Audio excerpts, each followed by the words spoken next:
नमस्कार, good morning, जोहार। झारखंडी Hindi news में आपका स्वागत है। झारखंड की तमाम छोटी बड़ी खबर जानने के लिए चैनल को सब्सक्राइब, वीडियो को लाइक और झारखंड के आप किस जिले से वीडियो को देख रहे हैं या कमेंट में जरूर लिखें। चलिए जानते हैं आज की पहली और बड़ी खबर। खुशखबरी, 28 दिसंबर को खाते में आएंगे मैया सम्मान योजना के 2500 रुपए। झारखंड की महिलाओं के लिए बड़ी खुशखबरी है। मैया सम्मान योजना के तहत 2500 रुपए की राशि मिलने की प्रक्रिया शुरू होने जा रही है।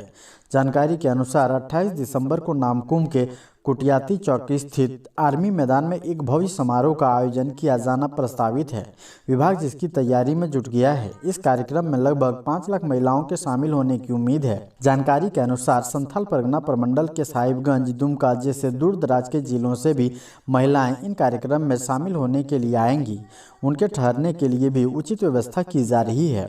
इस कार्यक्रम में मुख्यमंत्री हेमंत सोरेन राज्य की 55 लाख महिलाओं के खाते में 2500 रुपये मैया सम्मान योजना की किस्त देंगे। यह योजना महिलाओं को आत्मनिर्भर बनाने और उन्हें आर्थिक रूप से सशक्त बनाने में मदद करती है।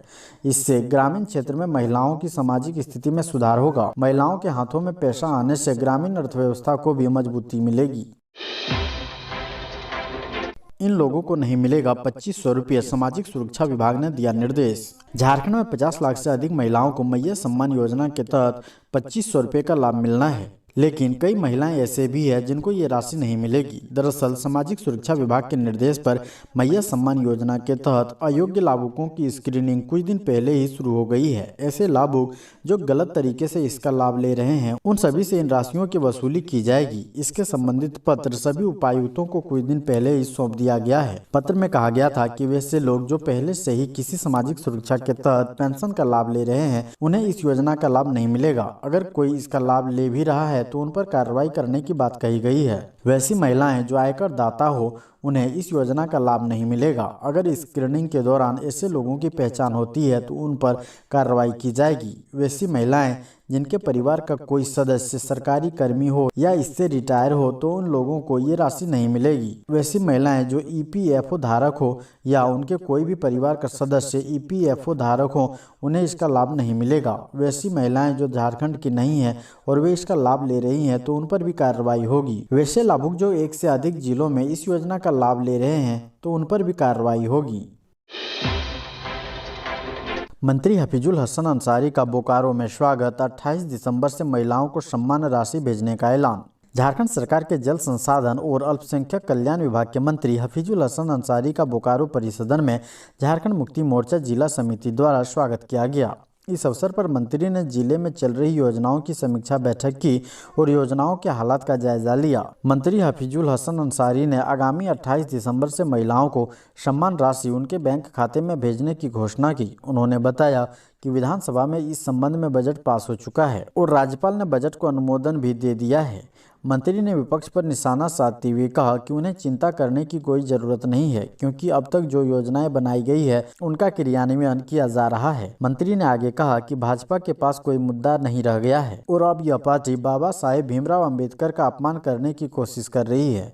उन्होंने यह भी कहा है कि जनता ने भाजपा को देश चलाने के लिए सत्ता दी थी, लेकिन वे केवल एक दूसरे को लड़ाने और दंगा कराने का काम कर रहे हैं।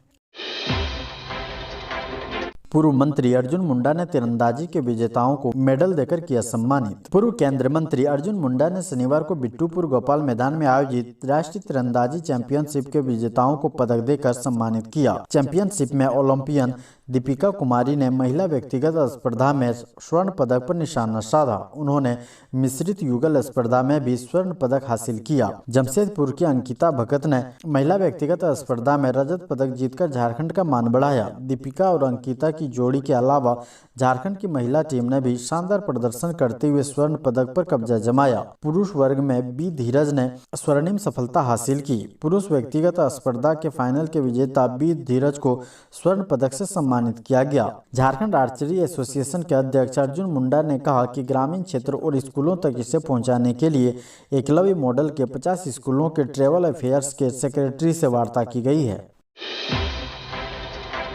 झारखंड के गिरिडीह में शख्स की हत्या के खिलाफ फूटा लोगों का गुस्सा, आरोपियों को फांसी देने की मांग। झारखंड के गिरिडीह जिले के मुसफ्फिल थाना क्षेत्र में दामोदर गोप नामक एक शख्स की हत्या के खिलाफ रविवार को जनाक्रोश फूट गया। सैकड़ों लोगों ने हत्या के आरोपी को फांसी की सजा देने की मांग को लेकर मुसफ्फिल थाना का घेराव किया और थाने के सामने मुख्य सड़क को करीब 2 घंटे तक जाम रखा। दामोदर गोप कबीरबाद गाँव के रहने वाले थे। शनिवार की शाम युवकों के एक समूह ने उन पर चाकू से उनके घर के पास ही ताबड़तोड़ वार किया था। बाद में धनबाद के एक प्राइवेट हॉस्पिटल में इलाज के दौरान उन्होंने दम तोड़ दिया। बताया गया कि कबीरबाद गांव में स्थित माइंस में शनिवार को ब्लास्टिंग की जानी थी। इस दौरान बाइक पर सवार होकर घूमने पहुंचे युवकों को माइनिंग करने वाली कंपनियों के कर्मियों और स्थानीय निवासी दामोदर गोप ने वहां से हटने को कहा था। इस पर युवक दामोदर गोप से उलझ पड़े। करीब आधे घंटे बाद 8-10 युवक फिर वहां पहुंचे और दामोदर गोप पर हमला कर दिया। डॉक्टर इरफान अंसारी ने की टीबी मुक्त भारत अभियान पर चर्चा, झारखंड के स्वास्थ्य सुधार की अपील। झारखंड के स्वास्थ्य मंत्री डॉक्टर इरफान अंसारी ने केंद्र स्वास्थ्य मंत्री और देश के अन्य राज्यों के मुख्यमंत्रियों के साथ वीडियो कॉन्फ्रेंसिंग के माध्यम से आयोजित बैठक में भाग लिया। इस बैठक में टीबी मुक्त भारत अभियान पर चर्चा हुई, जिसमें डॉक्टर अंसारी ने झारखंड की स्थिति और इस अभियान में राज्य की भूमिका पर प्रकाश डाला।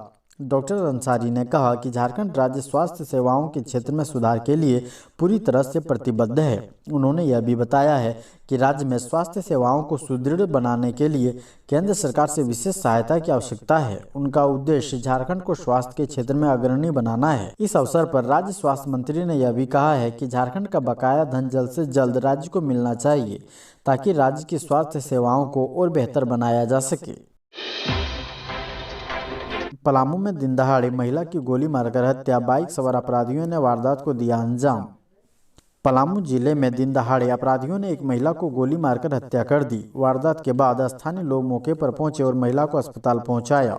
डॉक्टरों ने जांच के बाद महिला को मृत घोषित कर दिया। अपराधियों की तलाश में पुलिस न सिर्फ वाहन जाँच अभियान चला रही है, बल्कि CCTV फुटेज भी खंगाल रही है।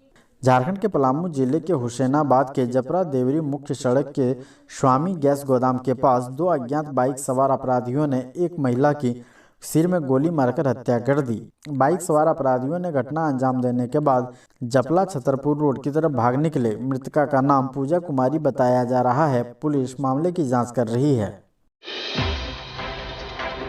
PTC मुख्य परीक्षा में 168 में से 143 जवान फेल, 19 लोग हथियार तक नहीं चला पाए।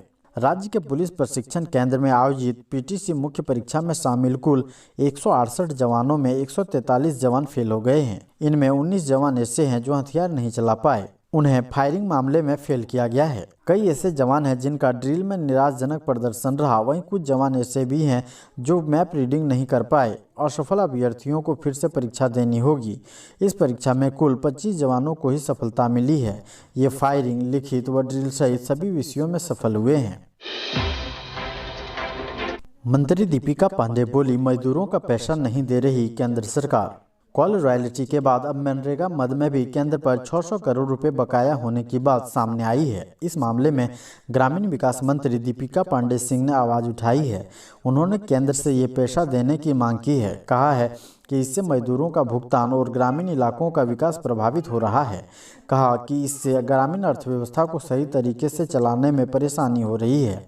केंद्र पर बकाया ये पैसा हमारे किसानों और मजदूरों का है। कहा कि इस पैसे को कैसे केंद्र से वापस लेना है, इसकी तैयारी की जा रही है। इस पैसे की वसूली के लिए जेएमएम ने भी आवाज उठाई है। बता दें कि केंद्र पर झारखंड का कॉल रॉयल्टी का 1,41,000 करोड़ रुपए भी बकाया है। झारखंड में भाजपा ने 5,628 केंद्रों पर एक साथ शुरू किया सदस्यता अभियान। भारतीय जनता पार्टी ने झारखंड में सदस्यता अभियान शुरू किया है। पार्टी ने इसे संगठन महापर्व का नाम दिया है। इसके तहत पूरे राज्य में बनाए गए 5,628 केंद्रों पर प्रदेश, जिला और मंडल इकाइयों के पदधारकों की मौजूदगी में एक साथ बड़ी संख्या में लोगों को पार्टी की सदस्यता दिलाई गई। प्रत्येक केंद्र पर सैकड़ों लोगों ने ऑनलाइन सदस्यता प्राप्त की। पार्टी के प्रदेश अध्यक्ष बाबूलाल मरांडी अपने विधानसभा निर्वाचन क्षेत्र धनवार के खोरो गांव में संगठन महापर्व के तहत बनाए गए केंद्र पर उपस्थित रहे। उन्होंने कहा कि लोग बड़े उत्साह के साथ इस अभियान में भागीदार बन रहे हैं। झारखंड में नक्सलवाद के खात्मे की आखिरी लड़ाई, डीजीपी ने कहा 3 महीने में पूरी तरह करेंगे खत्म। झारखंड के पुलिस महानिदेशक अनुराग गुप्ता ने ऐलान किया है कि अगले 3 महीनों में झारखंड से नक्सलवाद को पूरी तरह खत्म कर दिया जाएगा। उन्होंने कहा कि राज्य में नक्सलवाद अब केवल पश्चिमी सिंहभूम तक ही सीमित रह गया है। इस उद्देश्य से डीजीपी ने शनिवार को चाईबासा में एक महत्वपूर्ण बैठक की। बैठक में पुलिस और सीआरपीएफ के वरिष्ठ अधिकारियों ने भाग लिया और नक्सलवाद के खिलाफ अभियान को और तेज करने की रणनीति बनाई। धनबाद में कंटेनर ने भाई को कुचला, बहन का पैर कटा और मां गंभीर, इलाज कराने जा रहा था परिवार। झारखंड के धनबाद के गोविंदपुर बरवा अड्डा जीटी रोड पर निर्मला अस्पताल के पास कंटेनर की चपेट में एक बाइक आ गई। घटना शनिवार सुबह की है। हादसे में कपुरिया के बंसकपुरिया निवासी बाइक चालक लक्ष्मण साव की मौके पर ही मौत हो गई। बाइक पर पीछे बैठी लक्ष्मण की बहन चिंता देवी का दायां पैर बुरी तरह से क्षतिग्रस्त हो गया। वहीं बाइक पर सबसे पीछे बैठी मां पार्वती देवी गंभीर रूप से घायल हो गई। लक्ष्मण अपनी बहन चिंता देवी के जॉन्डिस का इलाज करवाने गोविंदपुर जा रहे थे। बताया जाता है कि चिंता काफी दिनों से जॉन्डिस से पीड़ित थी। भाई लक्ष्मण अपनी मां के साथ बहन को इलाज के लिए गोविंदपुर ले जाया जा रहा था। तीनों एक ही बाइक पर सवार थे। इसी दौरान निर्मला अस्पताल के पास अवैध क्रॉसिंग को पार करने के दौरान बाइक कंटेनर की चपेट में आ गई। बाइक समेत तीनों लोग कंटेनर के नीचे आ गए। हादसे में मौके पर ही लक्ष्मण साव की मौत हो गई। वहीं बहन और मां गंभीर रूप से जख्मी हो गए हैं।